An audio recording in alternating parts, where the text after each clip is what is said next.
Hoy tenemos el privilegio de contar en Coín con la escritora malagueña María Elvira Roca Barea.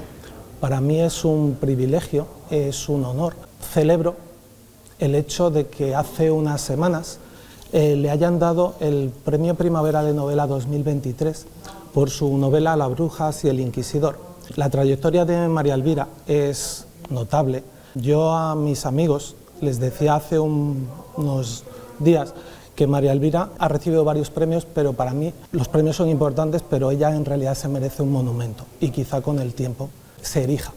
Para mí, María Elvira ha logrado a través de sus libros, a través de los primeros ensayos, que el primer ensayo fue una entrada por la puerta grande, el libro se llama Imperiofobia y leyenda negra. Fue uno de los ensayos que en la última década más se ha leído y más se ha vendido. Y con él y con el resto de sus libros, lo que desde mi punto de vista hace María Elvira, y ella nos dirá si es cierto o no, es quitarnos un peso y una espina que teníamos clavada los españoles, que teníamos un sentimiento heredado de culpabilidad por algo que quizá nuestros antepasados no habían hecho. Y tú tienes el mérito de explicarlo con elocuencia y de liberarnos de ese peso terrible que teníamos y tenemos todavía los españoles. Bueno, primero tengo que empezar dándote las gracias por tan amabilísima recepción. Esta es también mi comarca, es decir, yo he estado mucho tiempo en el Instituto del Pueblo de al lado, como sabes, y así que yo soy de la Sarquía, pero que la comarca del Valle Guadalhorce también es comarca mía. Por muchos años he venido todos los días a trabajar, ¿no? O sea que esta es también un poco mi casa, es también mi tierra, sí. Bueno, yo lo del peso, realmente yo no sabía que había tanto peso, no sabía que había esos niveles de angustia. Sí que pensaba que los españoles miraban con mucho pesar la historia que habían heredado, pero no sabía, o no era consciente, quizás porque a mí no me ocurría, que eso se vivía con tanto malestar interior, ¿no? Y es cierto que ese malestar interior era muy intenso, y yo lo he podido percibir porque bueno, he dado muchas conferencias en muchos sitios de España, y la gratitud con que la gente te viene a saludar y como si fuera algo que tú has hecho por su vida, ¿no? Eso me causaba al principio una especie de desazón, que no sabía dónde ponerla o qué hacer con ella, ¿no? Y después comprendí que realmente no era una frase hecha esto de que los españoles llevaban su historia como el que arrastra unas cadenas, ¿no? Que esto era una gran verdad, ¿no? No debía ser así, pero el hecho es que así era. Y lo hemos descubierto porque no sabíamos que no era así o que no debía ser así. Con este libro, Las brujas y el inquisidor, también te centras en un hecho, un fenómeno del que los españoles también nos hemos sentido invisiblemente culpables, que era el fenómeno de la Inquisición, que desde el norte de Europa, y no hace mucho tiempo, se nos ha seguido recordando que nosotros éramos artífices de la gran mancha de la Inquisición, y personas como tú nos han ayudado a comprender que no era cierto. Bueno, es que la Inquisición se transforma cuando las grandes batallas geopolíticas contra el Imperio Habsburgo, pues se fragua, digamos, los dos pilares fundamentales que son Inquisición y conquista, siguen siendo a día de hoy los dos pilares fundamentales de la leyenda negra, ¿no? Entonces, aíslas la Inquisición de su contexto, la transformas en un fenómeno excepcional cuando no lo fue, en el sentido de que en toda Europa occidental se velaba por la pureza religiosa. O sea, esta idea fantástica de que la gente podía ser cristiana de la forma en que le apetecía, esto era falso de toda falsedad. Aquí y en el Principado de Sajonia y en Inglaterra y en Suecia, o sea, hasta los años 70 ha habido leyes encaminadas a proteger la religión nacional, sea cual sea la religión nacional, sea anglicana, sea la que sea. Y la Inquisición era esto, lo mismo que había en otros sitios, y no era, ni fue especialmente cruel, ni fue especialmente oscurantista, ni especialmente dura, era lo que había en ese tiempo. De hecho, en España no fue más cruel que en el resto de los países de Europa. No, no lo fue. En el caso, por ejemplo, muy concreto del periodo de la caza de brujas, pues es realmente la Inquisición española la que puso orden hasta cierto punto en aquella especie de histeria colectiva que se desencadenó con la persecución de las brujas y es un inquisidor el que consiguió el cambio legal que finalmente terminó para siempre con la caza de brujas en España, que fue un periodo muy limitado y con una serie de episodios muy concretos y que no nada que ver con lo que había ocurrido en otros países, ¿no? Tú le dedicas el libro a Alonso de Salazar y Frías, a su memoria. ¿Tenemos poca memoria? Bueno, últimamente realmente hay que reconocer que la historia está de capa caída, en el sentido de que, pero en España en todas partes, o sea, se estudia muy poca historia, se estudia muy mal, se estudia muy tarde y por lo tanto los conceptos con los que la gente se maneja ya a una edad medio adulta pues son muy simples y, en fin, que después de haberse producido un gran desarrollo del conocimiento de la historia a lo largo del siglo XIX, que es cuando, bueno, Mesopotamia, Egipto, en fin, hay una ampliación del tiempo histórico fenomenal. Ahora lo que se está produciendo es un achicamiento, estamos en un camino al revés, ¿no? Y entre eso y que la memoria, a mí no me gusta esa expresión, pero entre que nuestros conocimientos de historia ya estaban muy sesgados por determinados motivos, pues está claro que los españoles, pero yo creo que los españoles y todos los hispanos en general, viven en un marco conceptual histórico que está completamente trastornado. Y en ese sentido tienen una desventaja, porque no comprenden muy bien su presente, porque no pueden con las herramientas que les han enseñado históricas, no pueden comprender su pasado. Por lo tanto, en el presente se mueven con mucha dificultad y cometen muchos errores. ¿Están confusos con su propia identidad? Es que yo no creo que esto tenga que ver con la identidad. A mí el uso de la palabra identidad ha terminado ya por darme urticaria. La identidad se la fabrique cada uno como quiera. Esto es historia y tenemos que conocerla porque si no, no sabemos el motivo por el que estamos hoy aquí en este sitio. Por ejemplo, ¿no? Si aterrizamos tú y yo aquí de repente, ¿no?, y nos intentamos orientar, pues alguien, si no nos explican que esto ha sido una fábrica de medias, que después fue rehabilitado, etcétera, etcétera, no sabemos dónde estamos.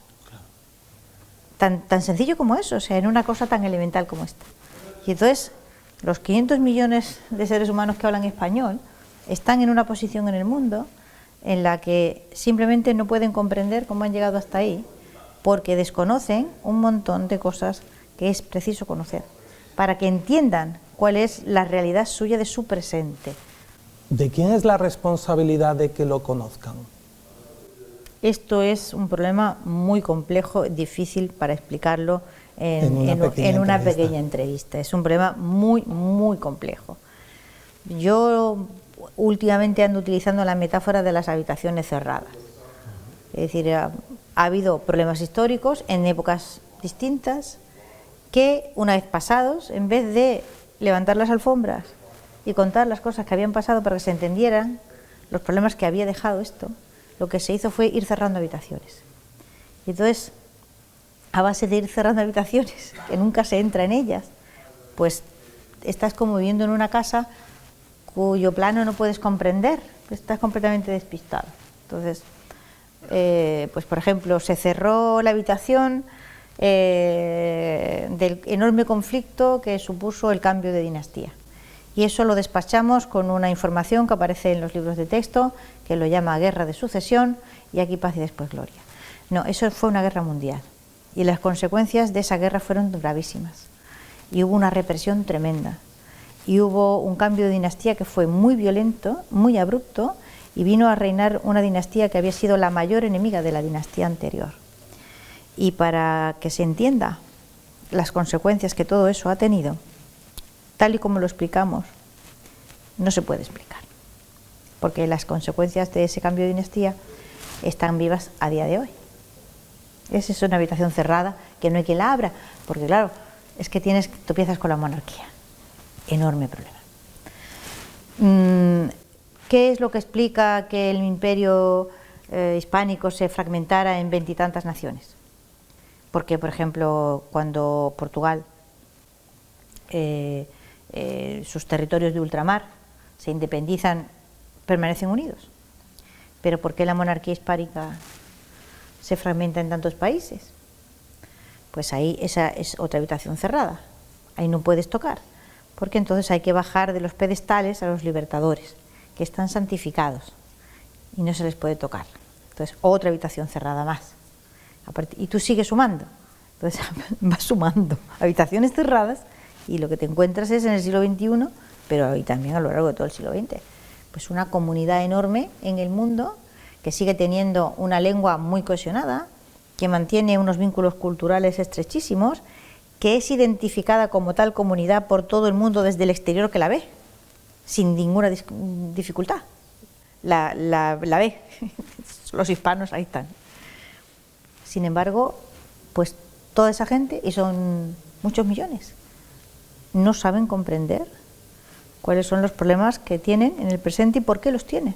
Van a buscar las explicaciones, las soluciones y las causas allí donde no están, porque no pueden hacer una identificación racional y con verdadero conocimiento de causa de los problemas que tienen. De esa manera el problema no se puede resolver si no vamos a las causas reales del problema. Efectivamente, el problema es gordo.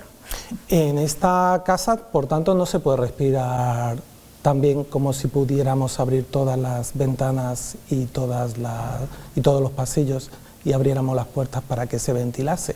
No se puede respirar muy bien, pero sobre todo se generan incesantemente cortinas de humo, es decir, falsas explicaciones para problemas actuales que no son soluciones, sino que son otras formas de problema o de huida de la explicación racional, porque las que podrías dar, pues como no se puede nombrar, porque hay ciertas cosas que no se pueden tocar, pues entonces te dedicas, ¿sabes?, a hacer bordado de ganchillo, ¿no? Empiezas a organizar explicaciones y tal, y bueno, como cortinas de humo, realmente no sirven para nada. Tan no sirve para nada, tú piensas que ahora mismo a cualquiera que tenga un buen nivel cultural, mexicano, chileno, aragonés o de Extremadura, y decir, ¿tú sabes por qué cuando se fragmentó la monarquía hispánica se fragmentó en tantas naciones?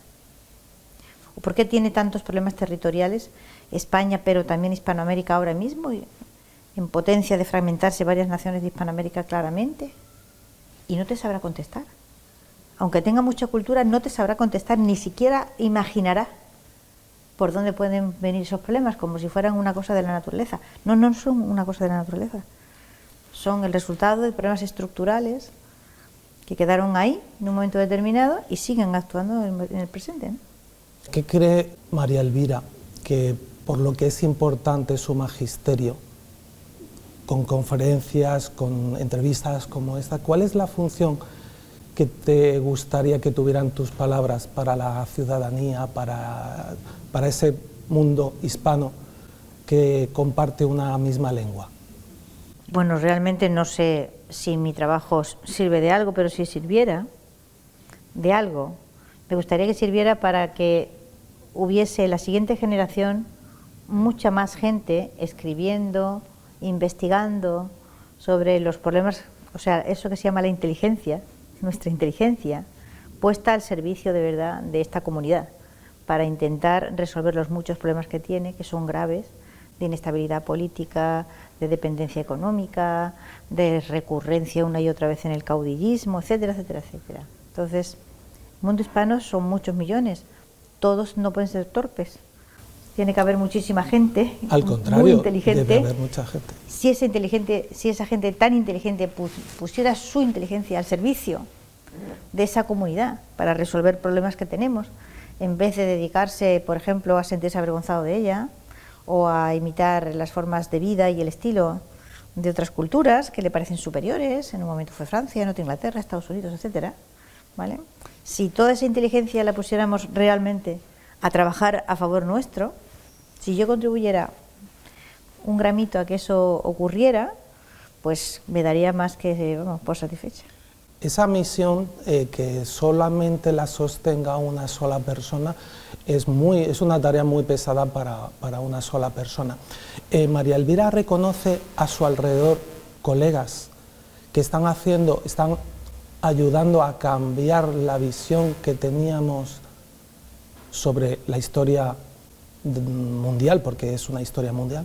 ¿Reconoces otras voces que te gusta escuchar y que dices gracias porque desde otro lugar del planeta o desde España me estás ayudando a consolidar y que la gente no crea que lo que defiendo es fruto de mi imaginación, es fruto de mi locura, debe ser numeroso ese ejército de personas que nos ayuden a comprender qué es lo que ha pasado. Cuantas más voces autorizadas haya defendiendo cosas parecidas, la población más fácil le resultará creer que lo que estáis planteando es un problema y es un problema al que hay que darle solución. Siempre ha habido y hay. El problema es que nunca son suficientes o nunca hay un número lo suficientemente nutrido de historiadores, de intelectuales que consiguen volcar esa tendencia, es decir, entonces siempre se queda en una inclinación minoritaria que termina desapareciendo después de un momento en que parece que va a cuajar, ¿no? Pues luego nunca cuaja y se acaba agotando y ahí pasan décadas y aparecen luego al cabo de una o dos generaciones otra vez hay otro movimiento, pero nunca termina de ser lo suficientemente intenso, lo suficientemente denso y continuado como para volcar, ¿no?, esa tendencia autodestructiva, porque lo que estamos hablando son tendencias autodestructivas muy, muy potentes, ¿no? Y que por supuesto que hay, todo lo que sé lo he aprendido en los libros y esos libros los han escrito gente, o sea que claro que hay un buen montón. Entonces, ¿no estamos ante un punto de inflexión? No. Cuando has participado también en algún documental, un documental muy interesante que también por el poder que tiene la televisión o por el poder que tienen los medios audiovisuales, ha podido ver mucha gente, me refiero concretamente a España, la primera globalización. Y cuando yo creo que, para mí, igual que tus libros, es un material que deberían de trabajarse en todos los institutos de España. No sé si todos los profesores les gustaría apoyarse en ese material, no sé si todos los profesores lo conocen, pero cuando uno asiste tanto a la lectura de tus libros como a ese documental, se lleva muchas sorpresas, muchas alegrías y creo que empieza a cambiar la mirada de todos esos. Entonces, ¿a ti te parece importante, cómo de importante te parece que documentales o trabajos en esa línea sean vistos por una mayoría de la población? Cambiarían muchas cosas. Mire, no hemos sido capaces siquiera de fabricar libros de texto que sean no ya útiles para la construcción de nuestros países, construcción de Chile, de México, de España, sino ni siquiera no destructivos. Es decir, o sea que me decías, no estamos en un punto de inflexión, no. Es decir, teniendo libros de texto adecuados, libros de texto que son lo que forma a las nuevas generaciones, libros de texto que es lo que la gente se le queda en su cabeza cuando no son especialistas, ¿no? Porque todo el mundo no va a la facultad a estudiar historia y tal, o sea, la mayor parte de la gente tiene una noción de su propio país y de su comunidad que la ha aprendido en el colegio en unos años pues de infancia y adolescencia y con esas ideas se queda en la cabeza. Entonces, cuando no hemos sido capaces siquiera de fabricar libros de texto adecuados, entenderá usted que la inflexión es muy difícil que se produzca. Es decir, yo he tenido mi libro de cuarto de la ESO, de Oxford, en el que decía que España no había tenido ilustración por culpa de la Inquisición y que le importó de Francia. Eso es lo que yo me veía obligada a enseñarle, que no le enseñaba. Pero lo siguiente que producía era una esquizofrenia. Pero claro, leíamos el libro, donde leíamos aquello y decía, esto es falso. ¿Tú se lo aclarabas? Sí, yo se lo aclaraba, pero eso no crees que es beneficioso, porque lo que le generas al alumno es una especie de descoloque de cómo que lo que dice mi libro de texto no es verdad. Claro, te ves en la tesitura de decir, no, entonces lo que yo le enseño a mi alumno de 16 años es que en España no ha habido ilustración por culpa de los libros de texto y entonces tuvimos que importar la de Francia. 3 barbaridades, como 3 catedrales. O le genero una duda metafísica acerca de la verdad de lo que dicen los libros de texto. Tampoco te creas que es fácil, ¿sabes? O sea, que hagas lo que hagas. Le pone en duda todos los capítulos de su libro de texto. Entonces, claro, es que me pego un tiro en el dedo meñique o me lo pego en el dedo gordo. Y desmotivamos para que siga investigando, que es de lo que se trate. Entonces, y estamos hablando de libros de texto que, bueno, que están ahora mismo por esos mundos de Dios. Yo tengo una colección, vamos, de barbaridades en los libros de texto, ¿no? Entonces, ni siquiera eso que es como básico, ¿no? Que es como fundamental, que es lo que forma el tejido de la población, que es que el que traba a un país y le da seguridad o inseguridad. Después de cuánto tiempo, Dios mío, no hemos sido siquiera capaces. O sea, España tiene los libros de texto. Yo hice una pequeña investigación desde que aparecieron, ¿no?, en tiempo de la Restauración, que es cuando aparecen los primeros libros de texto como tales libros. No es que antes no había, pero se escribían a mano y son difíciles de conseguir, ¿no?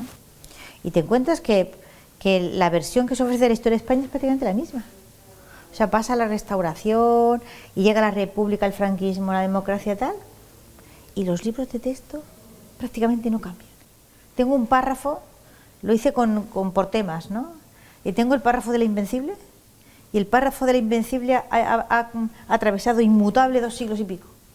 Y qué maravilla, ¿no? O sea, es asombroso, ¿no? Asombroso cuando planteas las cosas. O sea, el otro día se lo planteaba yo a un amigo mío que es un científico y que es, en fin, no le gusta mucho, tiene un poco de miedo que le consideren un poco españolista. Yo decía, ¿a ti como tal científico que eres, no te ha despertado nunca una curiosidad científica el pensar que todo el mundo sabe algo de la Invencible, pero nadie sabe cómo acaba esa guerra? ¿No te resulta un poco chocante que una batalla sea conocida mundialmente, pero nadie sepa ni siquiera quién gana la guerra, que ganó la guerra? Es una cosa formidable, ¿no? O sea, como tal científico, yo me estremecería, ¿no? Y diría yo, caray, ¿esto cómo puede ocurrir? Bueno, pues eso es lo que te encuentras en los libros de texto de españoles atravesando generaciones. Que todo el mundo habla de la Invencible, que todo el mundo considera que es un hecho formidable, extraordinario. En los momentos más delirantes se considera que a partir de ese momento ya España entra en decadencia, fíjate el disparate. Otros que ya perdió el dominio del mar y lo ganó Inglaterra, y nunca jamás dice uno, y bueno, ¿y la guerra no acaba? ¿La batalla es toda la guerra? No, la guerra dura mucho más. ¿Y cómo acaba la guerra? Nunca lo dice en ningún libro. Y esa esquizofrenia no genera curiosidad. Es decir, ¿y por qué tengo yo esto en los libros de texto de todos los españoles durante 2 siglos y nunca tengo algo que me cuente cómo termina esa guerra? ¿Por qué? Sobre todo cuando nos hacemos eco de una derrota, cuando en realidad no es verdad. No es verdad. Es que por eso hablaba yo al principio de la importancia que tiene tu magisterio, ya sea a través de las conferencias o a través de los libros. Estoy seguro que tienes muchas cosas más que contarnos a través de los libros, y para mí yo te tengo que dar las gracias por lo que para mí significa tu labor y por lo que espero que signifique en el futuro para estas generaciones y para las próximas, porque si nos damos el privilegio, la oportunidad también de cambiar esa idea que tenemos sobre nosotros mismos y sobre nuestra historia, quizá cambien muchas cosas. Ojalá, ojalá. Crucemos los dedos. Venga, para que así sea. Pongamos granitos de arena. Tú lo haces, no granitos, sino montañas enteras. Muchísimas gracias. Gracias a ti, gracias.